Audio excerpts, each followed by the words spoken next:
On Overdrive today, we tell you why the new Alto K10 is the best budget buy, walk you through the first all-electric AMG in India, and check out Harley-Davidson's latest Sportster motorcycle.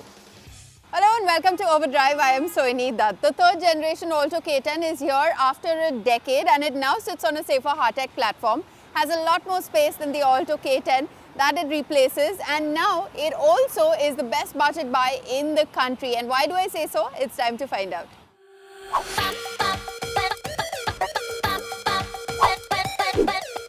When you think of Maruti Suzuki, what do you think of?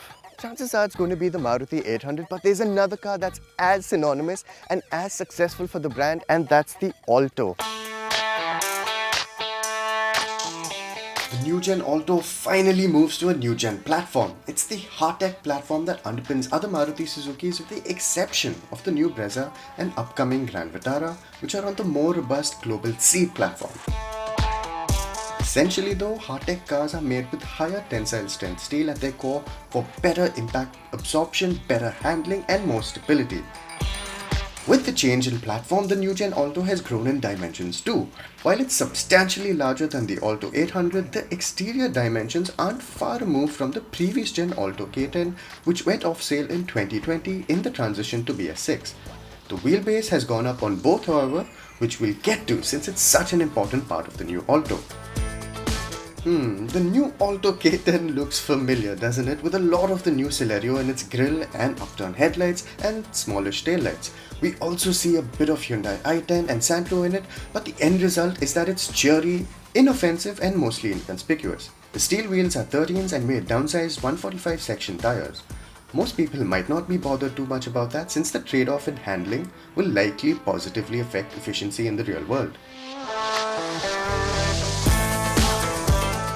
What people will like a lot, however, is the improved cabin. You sit higher up on seats with better support with a better view out the airy windows thanks to a lower window line. The fit and finish is on par with others in the segment like the Espresso and Renault Kwid. The touchscreen infotainment, 4-speaker audio, steering mounted controls, rear parking sensors, they all bring the Alto K10 up to date, but with no rear view camera, power over PMs or rear wiper, that's about as much features as you get.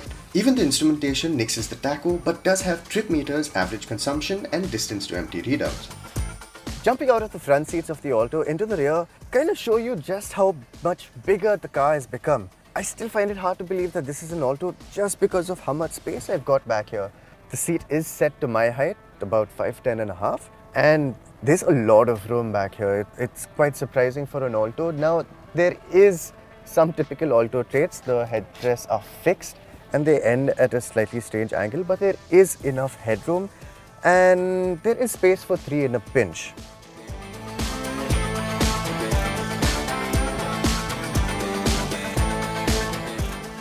Of course, there's more boot space than before as well, which means a lot more bags.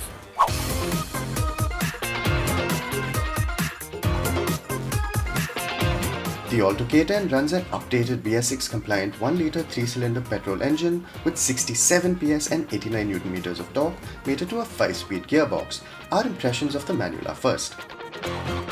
So what does this Alto K10 feel like to drive? In a lot of ways, it feels familiar, but it also feels more mature, more grown up. Slightly heavier response from the steering. The ride quality feels a lot more composed. It does feel like a typical Maruti in that you feel the bumps, but then again you don't feel the bumps, if you know what I'm saying. Compared to what I remember the previous Alto feeling like, you do sit a lot higher up in this, but that does mean that you've got great visibility. Now the seat isn't adjustable for height considering the segment it sits in. The steering isn't adjustable either, but everything just falls to hand. It feels familiar, it feels like the Alto that you've grown up driving. Of course, the Alto feels most at home when you're navigating these tiny bi-lanes because given its diminutive size and the fact that this K10 engine has enough low-down torque, you can get away with pottering around in second gear. And again, tight corners like this, just twirl on the wheel and you're good to go. Now obviously with an Alto that's grown in wheelbase and space, you want to know how good it is when it comes to maneuvering. So, narrow road, no reverse camera, just the mirrors to rely on.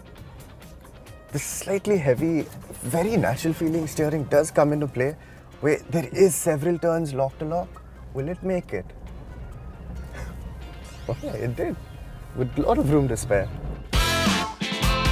The Alto K10's always been considered a little bit of a pocket rocket, and when you put your foot down, you feel that enthusiasm. Now, of course, you don't know what revs the engine is doing, but it does feel nice to really slot it into another gear, and that shift quality just feels right. At triple-digit highway speeds, you do have to watch out over bumps because the Alto can get a little upset if you're not careful. A quick spin in the AMT-equipped car told us that the auto gear shift box has come a long way. It's perfectly capable of city driving without too many jerks, save for the odd hiccup in fueling midway through the rev range. Getting away from standstill still felt smooth enough with none of the off-the-line jerks, though aggressive acceleration does introduce some head nod between shifts. While we weren't able to fully test the Alto K10 to usual overdrive standards, a quick V-Box test in the manual variant showed a 0 to 100 kmph in under 15 seconds, all the while feeling quicker than that time thanks to the responsiveness of the engine. In our brief city efficiency testing of the AGS variant, we achieved over 21 kmph. Note, the AGS variant has a better claimed ARAI tested efficiency than the manual itself. With a difference of Rs 60,000 to the smaller previous gen Alto 800, the Alto K10 makes sense as an upgrade considering how much more of everything you get. On the other hand, the Renault Kwid 800cc starts about Rs 65,000 more than the new K10, but doesn't drive as nice, though it one-ups the Alto in other ways. There's a smaller price to pay to upgrade to an Espresso, which offers much the same experience in a slightly taller package. But for the budget conscious, what you're left with is a new Alto K10 that's bigger and better than before, making it an easy pick at this end of the segment. For almost 2 decades, the Maruti Suzuki Alto K10 was the largest selling hatchback in India, but it hasn't been the same since the past 2 years. In fact, we do hope that this model can bring in the numbers for the brand once again in the micro hatchback segment. We'll take a very quick break here on the show, but coming up on the other side, we acquaint you with the first ever electric AMG from Mercedes-Benz to have launched in the country. Stay with us, you're watching Overdrive.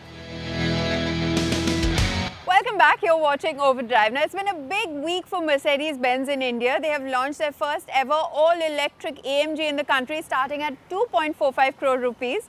Now, Tuhin will get you all the details about this car, but I also caught up with Martin Schwenk to find out whether there are more AMG EVs that we can expect in India in the future.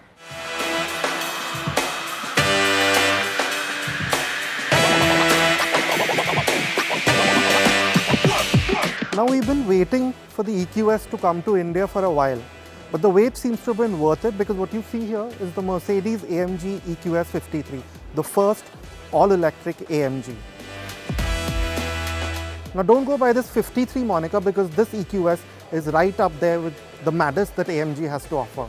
So in standard form you have about 667 PS and 950 Newton meters, but specify the Dynamic Plus package and with launch control on, that jumps to 771 PS and over 1000 Newton meter. And in this mode, it will do 0 to 100 in 3.4 seconds and reach a 250 kmph top speed.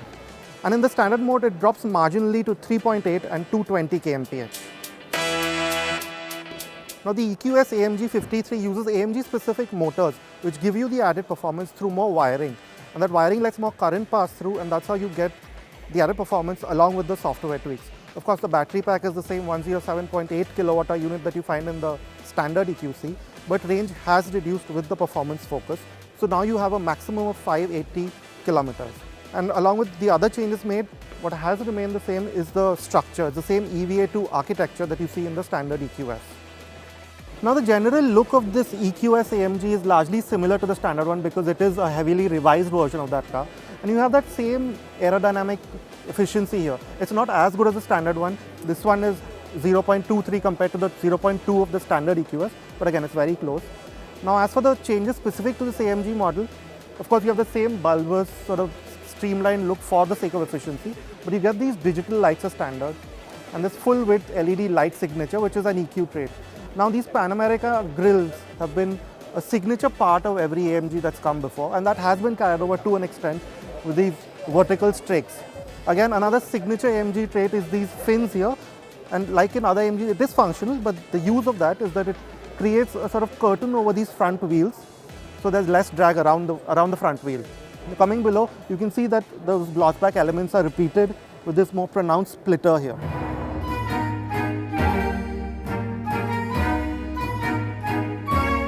Now the AMG specific changes continue to the side.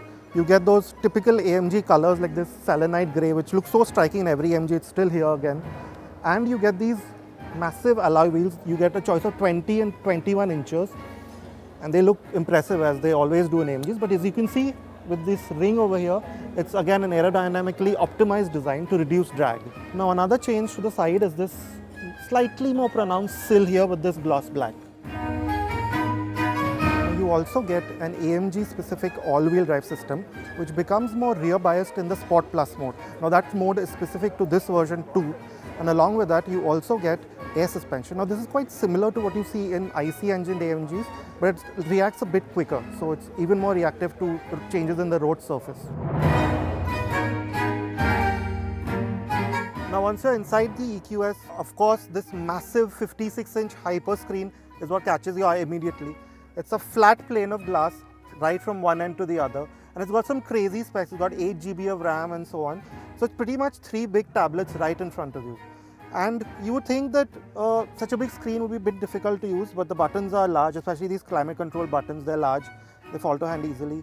The menus are very similar to say an iPad, so again, it's very easy to use, although we won't know how it is until we drive it.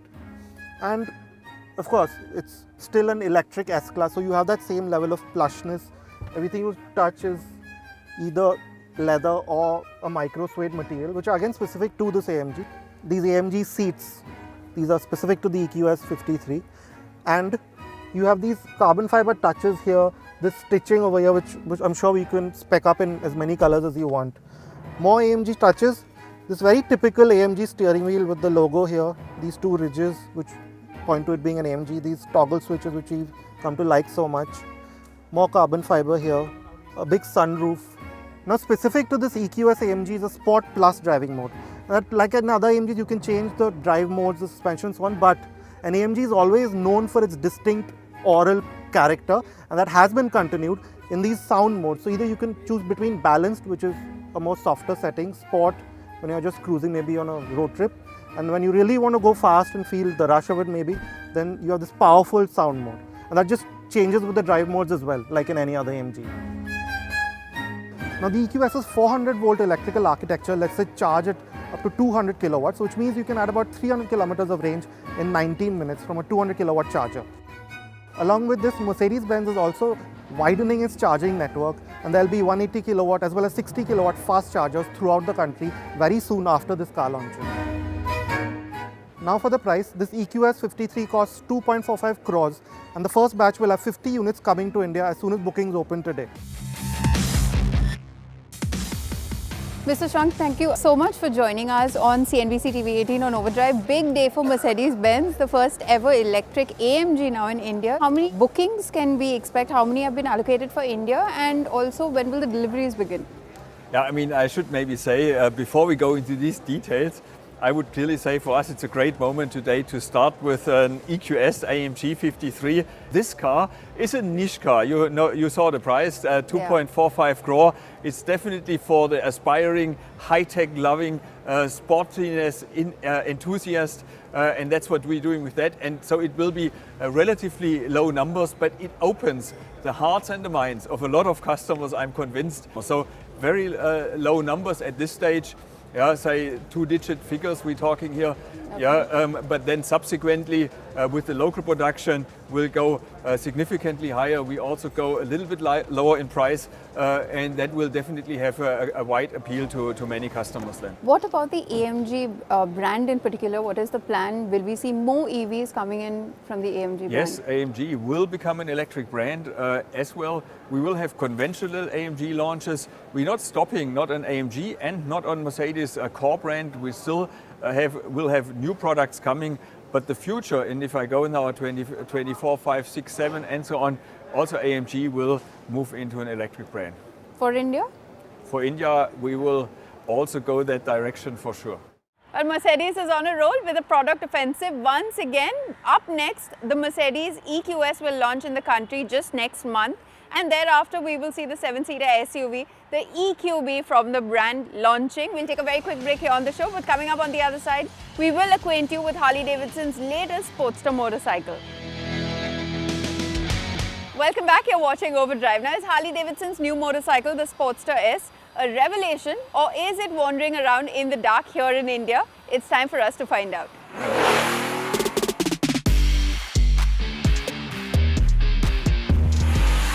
So it's been almost 10 years now that American bike manufacturer Harley-Davidson has been seen to be experimenting with its motorcycles. Now it's tended to drift away from the traditional burly chrome-clad cruisers of the past and cater to the more modern motorcycles of today. Cut back to 2013 where Harley-Davidson came out with the Livewire electric motorcycle, which now Livewire is a completely different spin-off brand on its own. And a year later, Harley-Davidson came out with the Street 750, the street-based motorcycle, which not a lot of people really took a liking to. A couple of years later, Harley-Davidson introduced the big Pan America 1250, the adventure motorcycle that honestly no old-school Harley-Davidson aficionado ever saw coming in their wildest dreams or even their nightmares. And now, here we have the brand's next step in evolution, the Sportster S.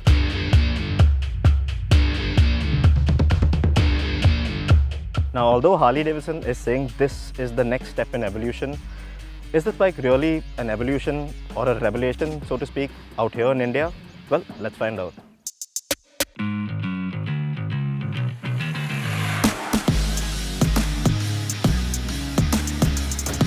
Now, let's start with the way this bike looks. It's a lot more compact, a lot more chunky, a lot more muscular, and boy, does it look attractive.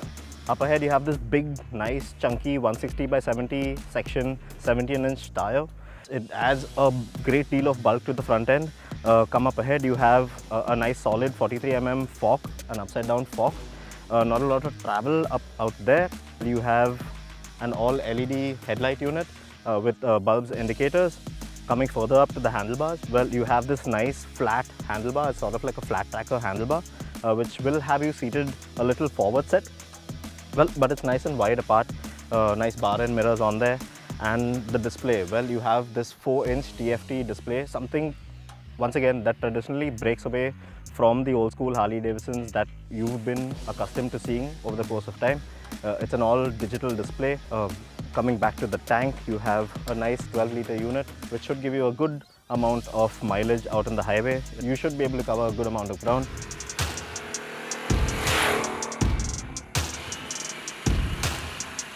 Under the tank, you have a big 1200cc Revolution Max engine, which is the real highlight of this Harley-Davidson motorcycle. It's almost identical to the unit that powers the big Pan America ADV. You will also notice the suffix T to the engine's name, and that stands for torque. So while with the Pan America, you'll have to shift down a gear to take on tricky terrain, with this bike, well, it's designed to rip up streets. So peak torque is more accessible in the mid-range of the power band.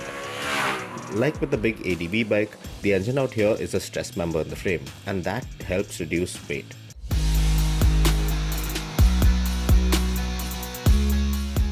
Now this bike is powered by the Revolution Max engine that you have in the Pan America, the big adventure bike, and there's a big mountain of torque. There's a good amount of power as well, 120 PS. It's slightly lower, around 30 PS lower than what you have with the Pan America.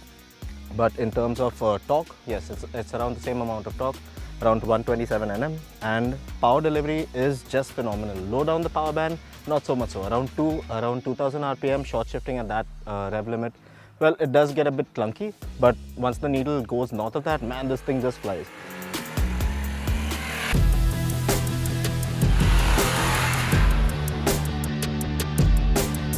The Sportster S comes with a host of tech and riding aids that includes ride modes like road, rain, sport, and there's even some customizable options that allow you to set the engine maps, engine braking, traction control, cornering ABS and so on as per your preference. You even have Bluetooth connectivity and cruise control. But the ride modes are my favorite.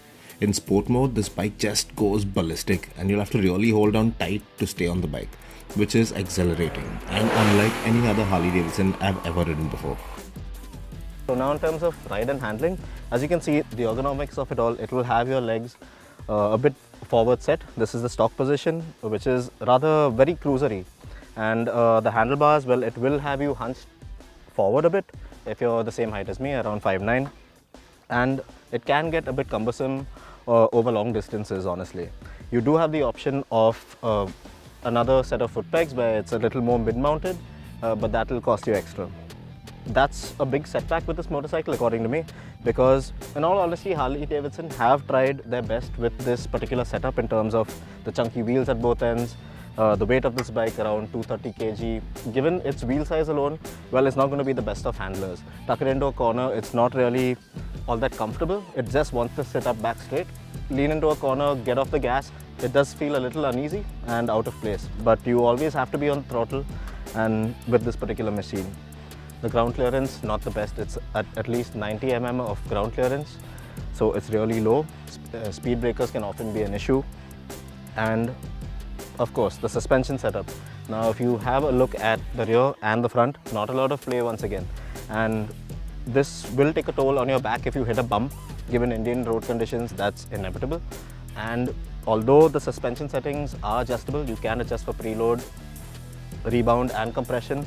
Well, there's not a lot that you can really work with out there, and you will feel the brunt of it. If this bike doesn't bottom out, you are going to feel the brunt of it on your back and your spine. Out in some place like Delhi, this motorcycle, the Sportster S, will set you back by around 16.5 lakh rupees. Well, that's for the standard black colored variant.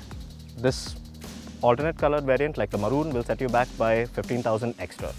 Now, is this bike a real revelation in a country for India? Well, in all honesty, no, it is not. So at the end of the day, it looks fantastic. It has a lot of visual appeal. It feels nice to ride over short distances, but over long distances, not so much. Although, if you are a Harley aficionado, you will really want to get your hands on this. It is like nothing the company has ever come out with before. It is very unique, it is sporty, but at the end, it's not the best in its category.